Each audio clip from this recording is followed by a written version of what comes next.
Hello, hello, hello, everybody. That's right. This is QD's Talk Time. And my name is LaQuisha Blair, but you can call me Q. So, it has been a little while, I know, but let me tell you, it has been a crazy adventure.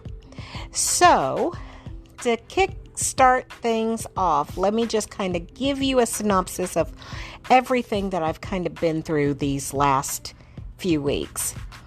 Well, to bring you up to speed, I am still on my weight loss journey. I have lost 3 pounds. I know you'd think it'd be more, but it isn't. But I have lost 4 inches. And I'm feeling very great about that. For some reason, I don't know if you know this, but when you start a weight loss journey, in my case anyway, let me change that. In my case, in the time that I've started this weight loss journey, I have lost inches, but I haven't necessarily lost pounds. And let me tell you how I know that I've lost inches. Well, you know, we all as women, and even some men, let me change that, even some men, when you start losing weight, you have these outfits, you have these pants, or you have these dresses, or that special outfit that you want to try to get into, you want to try to get down to. Well, I have several of them. And of course, I have been trying them on, and they have been really snug. Well, guess what? I finally tried one on, and I had some room. I was shocked. I could actually wiggle in that dress. It was a dress. So I have lost inches because the first time I tried it on, I could get it on, but I couldn't wiggle in it. I couldn't move in it. It was tight. And it was so tight, let me tell you, this is going to sound really crazy, but I looked like I was pregnant. I really did. That's how big my stomach was. I looked like I was pregnant wearing this dress, which is not a great look. I mean, if I were really pregnant, it would be different, but when you're just big and you have a belly that protrudes out that far, it makes a big difference. And luckily, I have a great support system. My beautiful, adoring, handsome guy thinks I'm absolutely wonderful just the way I am, but he doesn't understand us women. We have standards that we set for ourselves. And in my case, you know, not that I want to be some skinny mini, you know, I don't want to be this glamour model, but I want to feel good in my own skin, and I want to feel comfortable, and I want to be able to walk up a flight of steps without having to stop and take a breath in between, and I want to be able to run around behind my grandkids without telling them to slow down and wait on me. And I want to be able to, you know, to do things like, you know, just go for a walk without feeling out of breath. And here lately, I had not been able to do that. So, until I started, you know, just kind of being mindful of what I eat, and I'm still working on the exercise part of it, you know, but I am very mindful of what I eat. I'm getting plenty of rest and taking good care of myself, and, you know, taking my vitamins to give me energy, and it's working. What I'm doing is working. So I am losing the inches. I won't say losing the weight, but I'm losing the inches. The weight, I know it will eventually come off. But what's more important to me is the inches, especially around my midsection. The rest of me, I'm fine with, but my midsection is just a little bit bigger than what I would like it to be, and as well as my thighs, which, when you're heavier than what your body will allow, because we all have that threshold that when we get to a point where our body feels too heavy, you can barely move, your body starts aching, you have these pains when you get up in the morning, the pains when you sit down, and if you've been sitting too long, you have the pains when you get up, and when you're walking around, you have the pains just from moving. And it gets to a point where you gotta figure something out. You have to stop doing something. And if you're bending your elbow to put the spoon or the fork in your mouth, you got to stop. Or at least you got to start putting something more healthy in it. And in my case, I had to start putting more healthier foods in my mouth rather than all the junk food that I was eating. And I don't mean candy and cake. I mean, well, maybe a little bit of cake and a little bit of ice cream. I was eating a little too much of that, but I mean junk food, like fast food, like hamburgers and French fries. And it wasn't that I was eating a lot of it, but I was eating enough that it was causing health problems for me.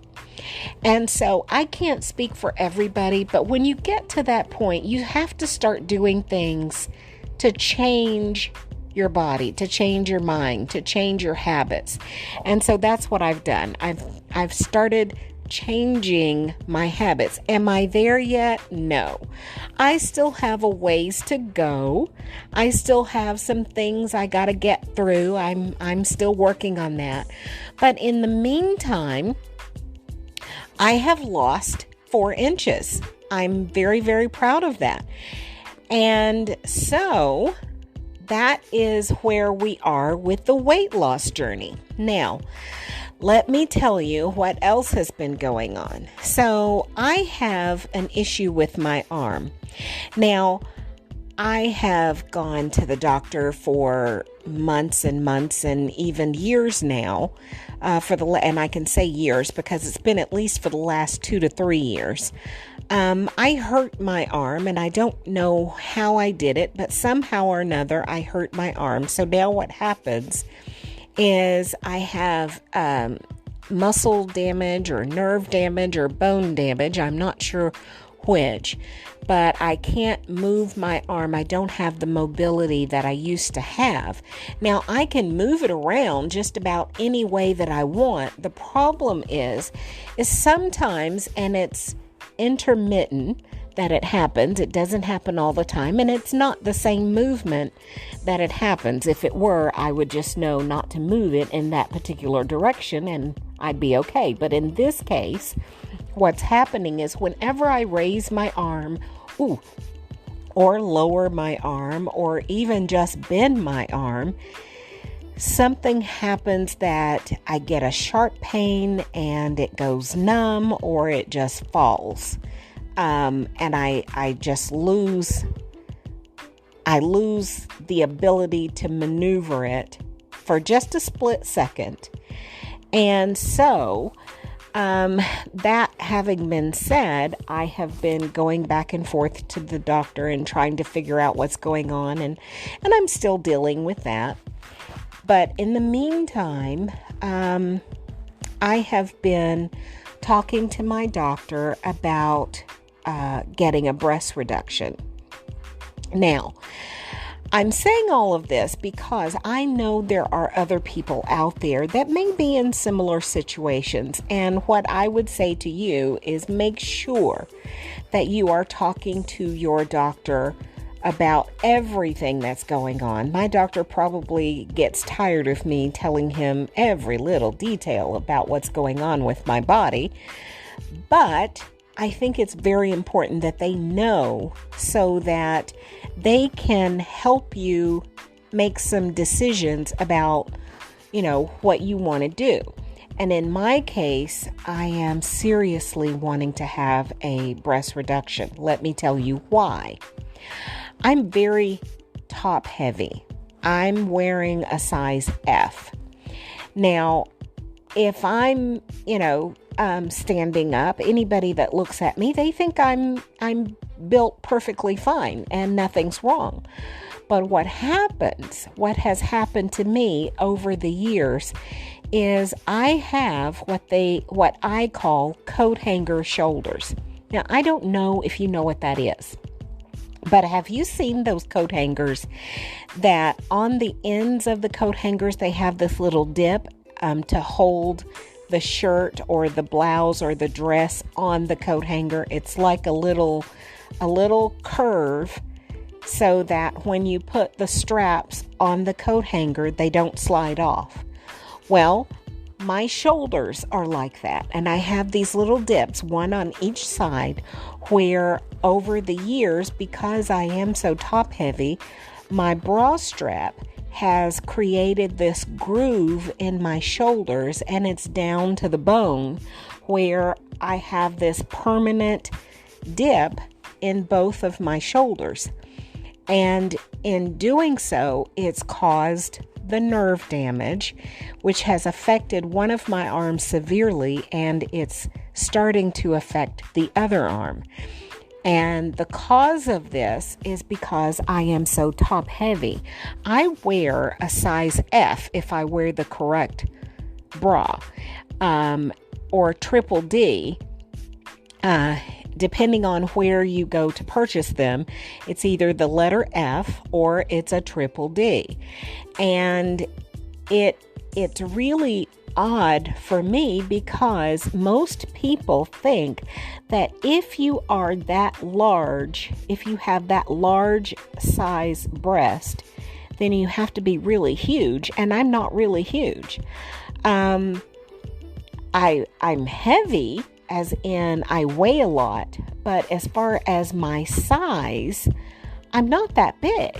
And it's very disarming when you look at me because I look as though I wear maybe a 14, 16 because I carry my weight very well. I always have. I get that from my mom. She was built like a brick house. I mean, she was very curvy and a very beautiful woman. And I took back after my mom in her the way she carried herself, her physique. I guess is the best way to say that, which is great for me. On the one hand, because, nobody would ever guess that I weigh as much as I do just by looking at me. So, all of that being said, I've kind of been going through a few health issues and I'm taking good care of myself, but I just wanted you guys to know what's been going on. So, now let's talk about what else has been going on. Well, Dee and I have been talking about moving to Mexico. And we had even gone so far as to, plan out the trip that we were going to take and how we were going to find a place. And we've been looking at all of these videos with, all the different expats that have left the USA and moved to Mexico. And it sounded wonderful until we started looking at everything that we would have to go through to make this happen. Now, it's not that much of a complicated issue for others, but for us, because of our own personal ordeals that we've developed and had to go through just being here in the U.S., because not going into a whole lot, but we've changed our citizenship status. And so if we were to move to another country like Mexico, we would have to do the research there to get the benefits that we already have here.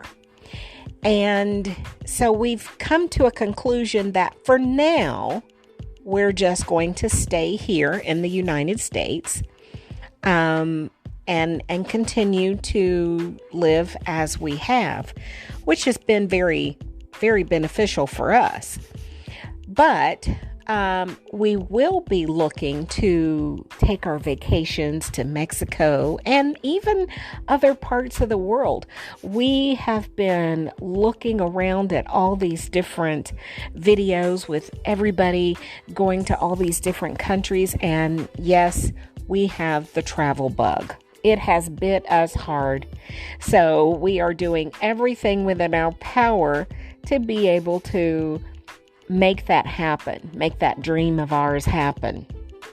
So, in the meantime, I decided, last month, June, because I skipped July altogether. I know, I am so very sorry that I did that. I just got caught up in my own little world and I forgot to bring you guys along with me. So I will not let that happen again if I can help it. It's going to have to be something major to keep me away from you guys because I love sharing with you. I really do. But it has just been, as I said, I kind of went through a little bit of an ordeal. Now, I'm sure you guys understand how that happens. You get caught up in your own little world and things within your life happen and it just kind of takes you out of the norm of the things that you do.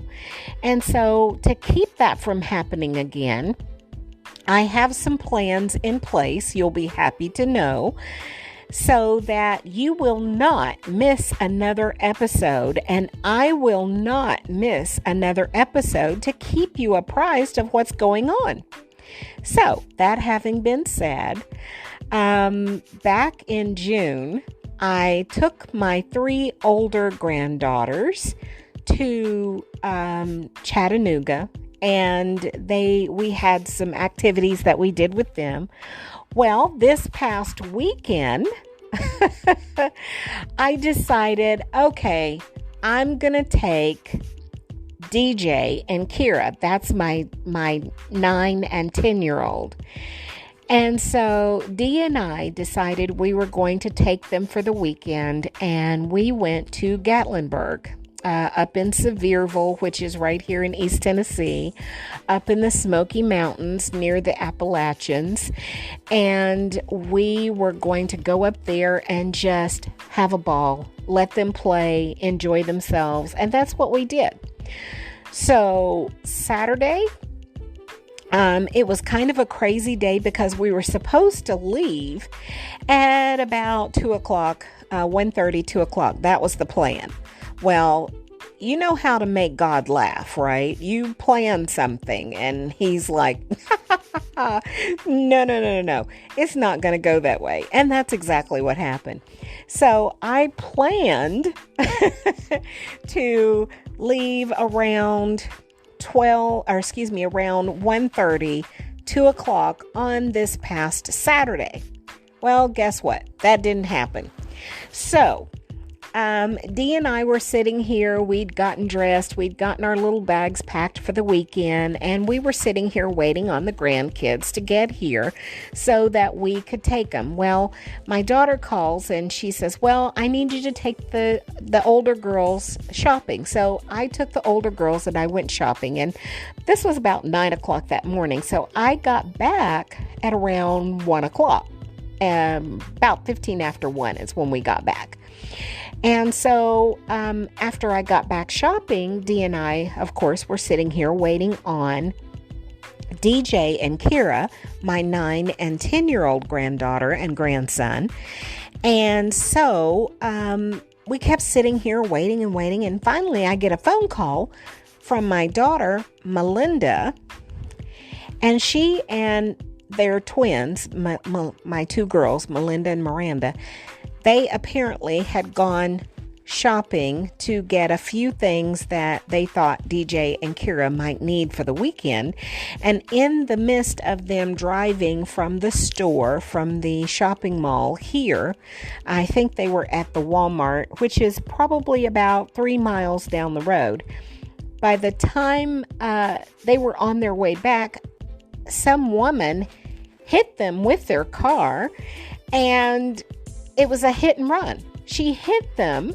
She backed into them. Well, she hit the woman in front of her, and then she backed into my daughters, and she took off. It was a hit and run. And so they were stuck down the street waiting on the police to come so that they could file a report. And I get a phone call saying, Mom, we're stuck down here. We just got hit by another car. The car took off and we're sitting here waiting on the police to come.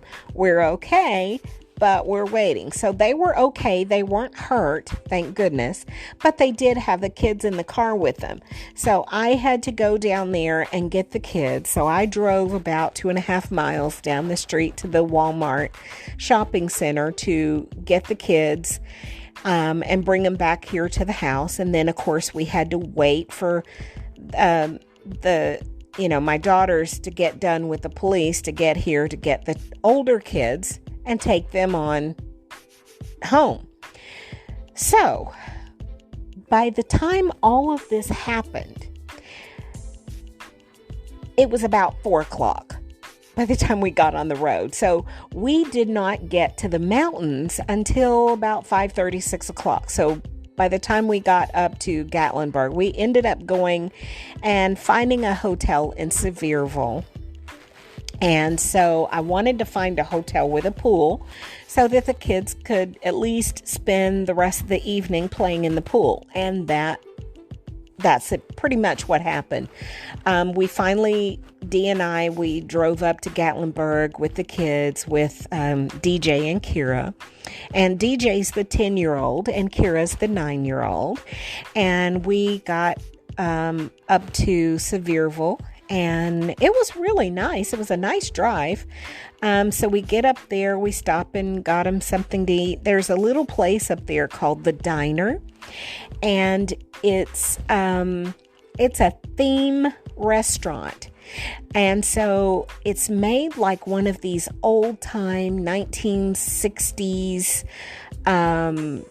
restaurants, and everybody in there wears these candy striped outfits, and they have the 1960s music with Elvis Presley and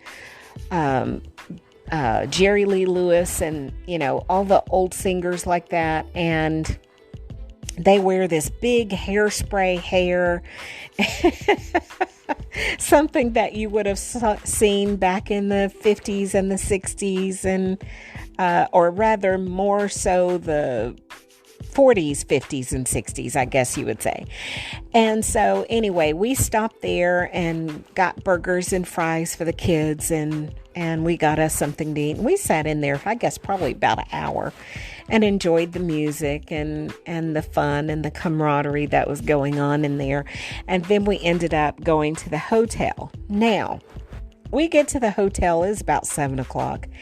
And I'm thinking that the kids were going to be wore out because it was such a long drive and they had such a long day already. Of course not. They were not wore out at all.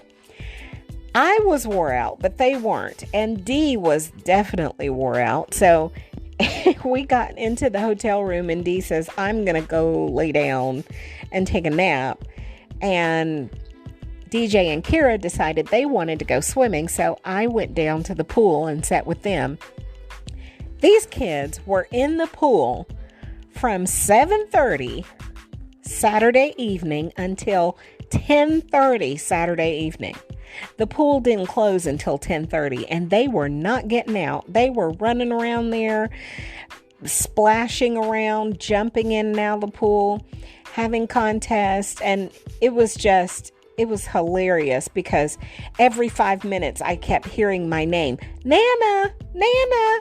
And I look up and DJ's going, okay, Nana, you have to count. And I'm like, what do you mean I have to count? And he says, you have to count. We're going to have a race from one side of the pool to the other.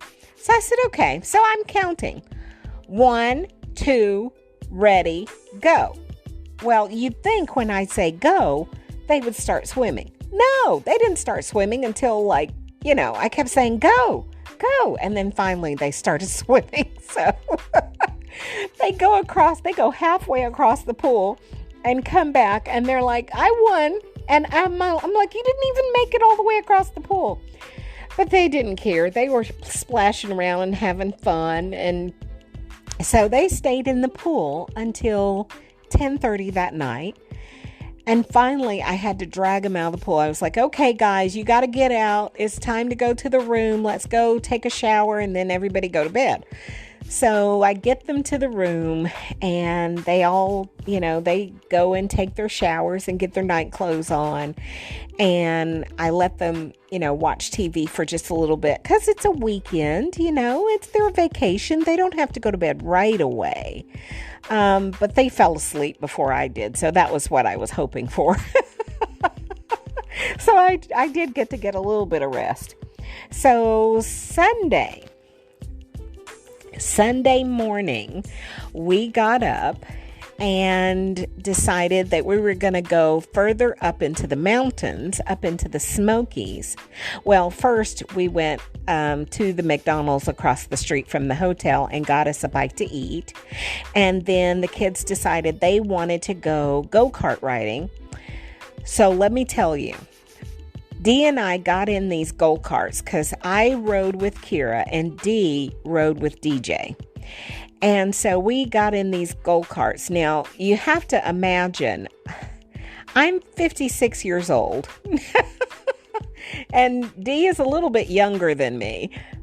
But we're in this go-kart, and this thing sits on the ground.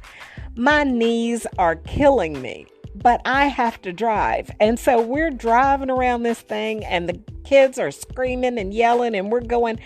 It didn't matter how much I pushed this thing. This thing was flying. I could not slow it down. This go-kart was flying around this racetrack. It was so much fun, but at the same time, it was so scary.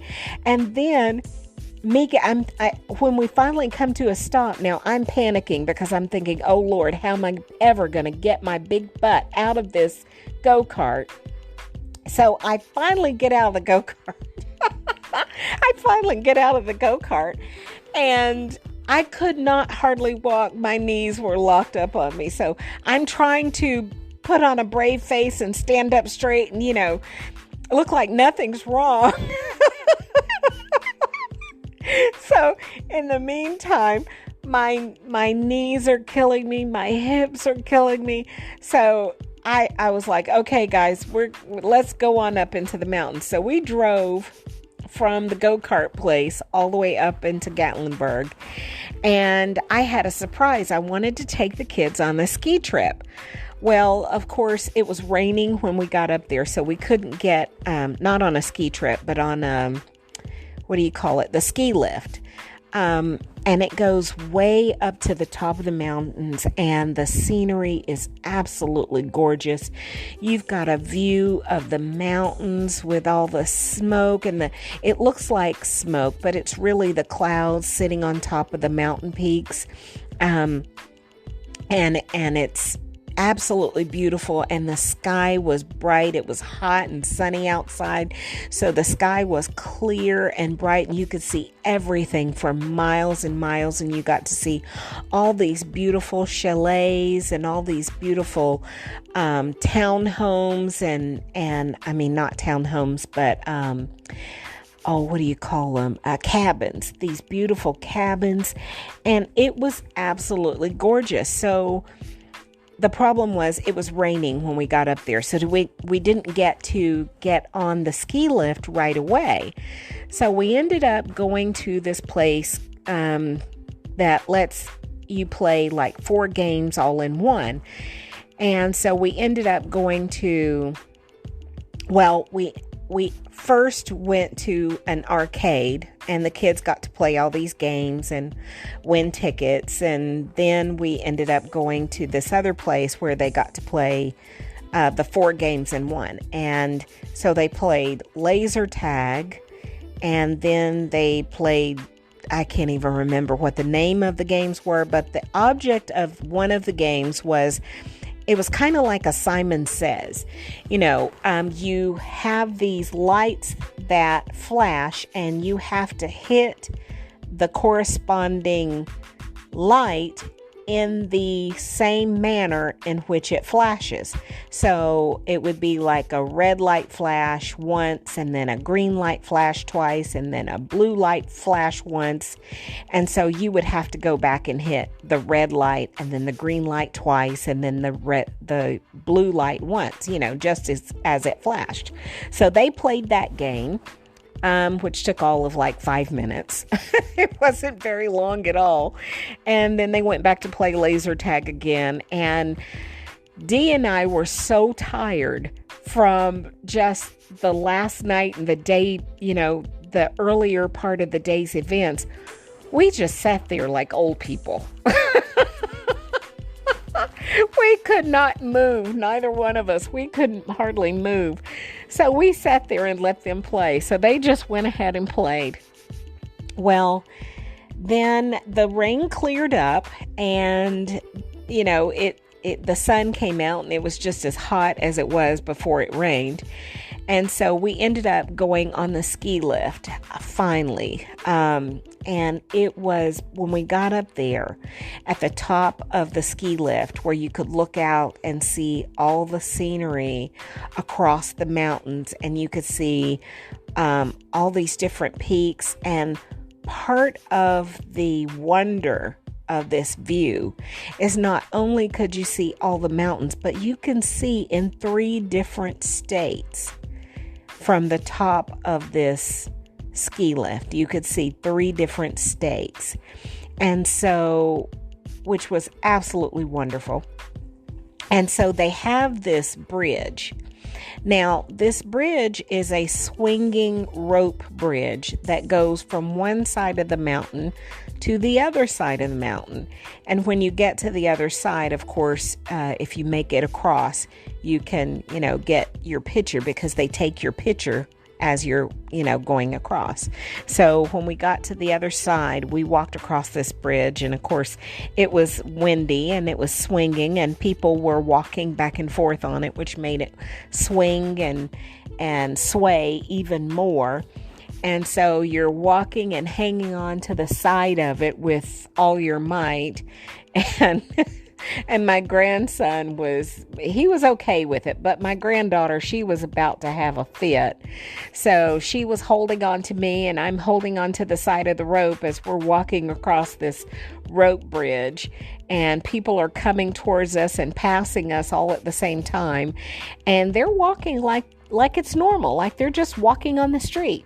But, you're 200 feet above ground, and there's nothing holding you but this wooden wicker rope bridge.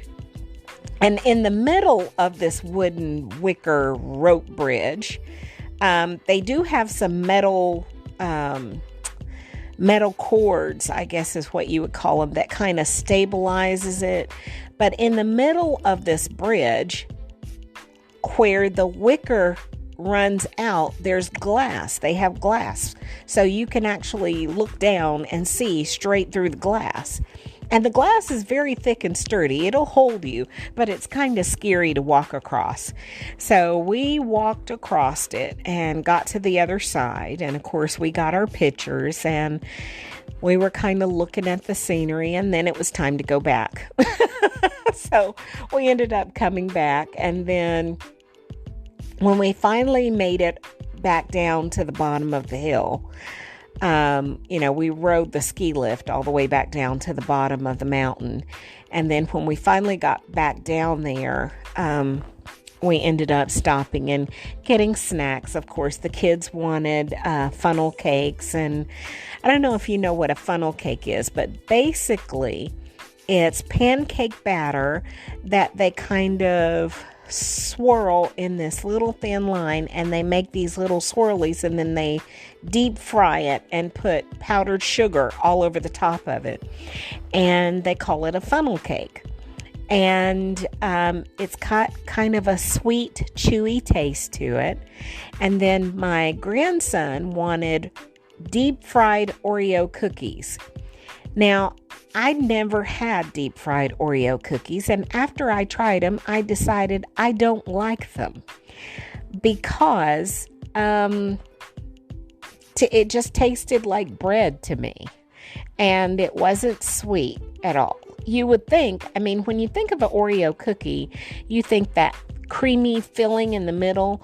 That's basically what makes it sweet. But when it's deep fried, you've got not only the cookie, but then you've got this dough over top of the cookie, and the only sweet part in the whole part of it is this little thin piece of cream that actually gets melted when you deep fry an Oreo cookie. So it's not very sweet at all, unless you put something on top of it, like, I don't know, chocolate or powdered sugar or something. And they did put powdered sugar on it, but it didn't make it taste any better to me. He loved it, but to me, I didn't like it. So he got his and I ended up getting a chili dog, a hot dog with chili and onions. And Dee wasn't hungry, so he didn't get anything at all.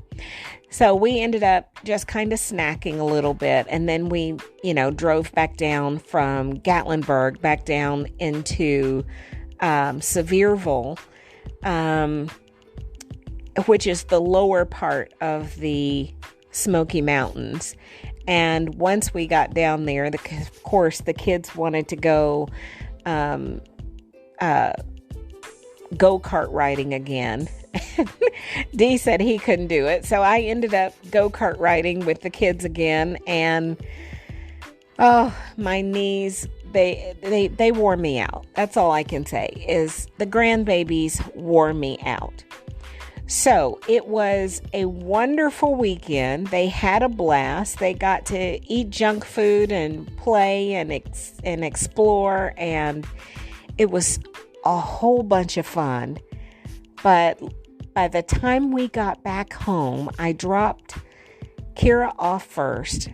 And she went home and took her a shower because, of course, Monday was a school day and they had to get ready for school.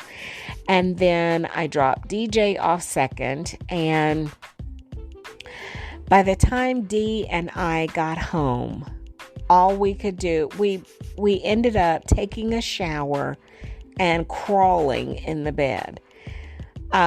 It was just such a long day. Neither one of us felt like doing anything. We didn't want to eat. We didn't want to watch TV. We didn't want to do anything except get in the bed and go to sleep.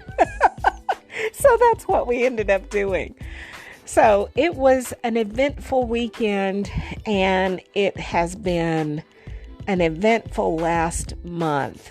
I haven't said everything that's gone on just because it has been really crazy. And I'll save that part for another episode.